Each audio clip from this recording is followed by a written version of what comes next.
الفيديو ده مختلف قوي، لان الفيديو ده انا شخصيا كان وحشني قوي قوي ان انا اعمل كفتة الفراخ.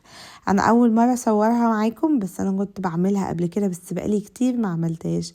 بجد تحفة مظبوطة قوي قوي، لو جربتوها تعجبكم جدا جدا.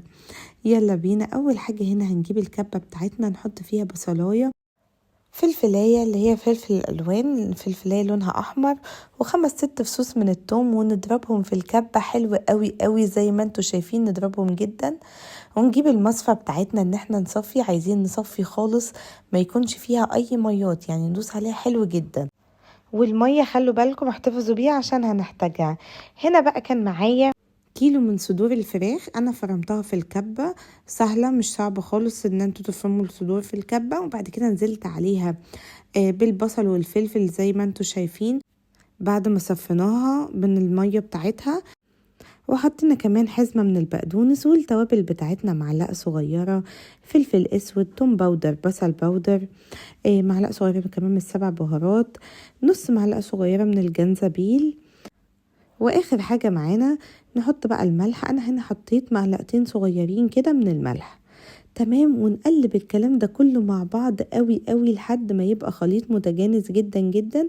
وكمان حطينا معلقتين كبار من الزيت، ونقلبه حلو قوي قوي على قد ما نقدر لحد ما يبقى الخليط كله خلاص التوابل في كل الفراخ بتاعتنا وبقى خليط متجانس. ودي بقى المية بتاعتنا اللي احنا صفيناها من البصل والفلفل، نحط عليها نص معلقة صغيرة من الفلفل الاسود ومعلقة كبيرة من الزيت، ونقلبهم مع بعض حلو قوي. هنا بقى شايفين الخليط بتاعنا بعد ما كنا سيبناه يرتاح في التلاجة لمدة نص ساعة او ساعة تقريبا.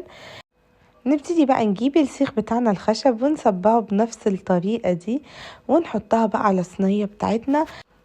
وكده بعد ما كنا عملت الكمية كلها، نيجي بقى بالفرشة بتاعتنا ندهنها بالصوص الجميل اللي احنا عملناه مع بعض، اللي هي المية بتاعت البصل اللي احنا ضفنا لها الزيت، وندخلها بقى الفرن ندهنها كويس قوي. وفي خلال ما هتكون في الفرن كل شوية نطلعها ندهنها كده مرتين ولا حاجة وهي في الفرن. دخلها على درجة حرارة 200 تقريبا لحد ما تاخد اللون الجميل بتاعنا ده.